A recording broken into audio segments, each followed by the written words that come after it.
महाड तालुक्यातील तेटघर येथे पाणी आरवा पाणी जिरवा या उदात्त हेतूने बांधण्यात आलेला सिमेंट कॉन्क्रीटचा बंधारा पहिल्याच मोठ्या पावसात फुटल्याची धक्कादायक घटना घडली आहे. ठेकेदाराने कामात केलेल्या हलगर्जीपणामुळे बंधारालगतची शेतजमीन मोठ्या प्रमाणावर वाहून गेली असून यामुळे स्थानिक शेतकरी पूर्णतः उद्ध्वस्त झाला आहे. विशेष म्हणजे या गंभीर प्रकारानंतर जलसंधारण विभागाचे अधिकारी जबाबदारी झटकून ठेकेदाराकडे बोट दाखवत असल्याने शेतकऱ्यांमध्ये तीव्र संताप व्यक्त होत आहे.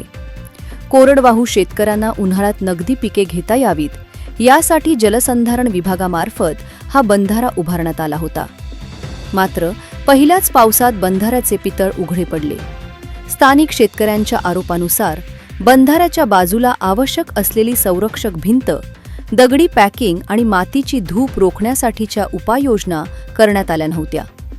निकृष्ट दर्जाचे काम असूनही संबंधित विभागाच्या अधिकाऱ्यांनी कामाची योग्य तपासणी न करताच कंत्राटदाराची बिले अदा केल्याचा आरोप आता होत आहे. या प्रकरणाबाबत जलसंधारण विभागाचे उपविभागीय अभियंता मंगेश साठे यांना विचारले असता त्यांनी ही संपूर्ण जबाबदारी ठेकेदाराची असल्याचे सांगून हात झटकले. ठेकेदार नुकसान भरपाई देईल असे आश्वासन देतानाच त्यांनी शेतकऱ्याला नैसर्गिक आपत्ती अंतर्गत तहसील कार्यालयाकडे मदतीसाठी अर्ज करण्याचा सल्ला दिला आहे. मात्र पावसाळा संपून 2 महिने उलटल्यानंतर नैसर्गिक आपत्तीची मदत कशी मिळणार असा तात्विक प्रश्न शेतकऱ्यांनी उपस्थित केला आहे.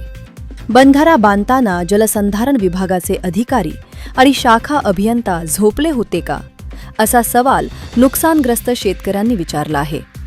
बंधारा बांधल्यामुळे पाण्याचा साठा होऊन फायदा होण्याऐवजी असलेल्या जमिनीची धूप झाल्याने शेतकरी आता कर्जबाजारी झाला आहे.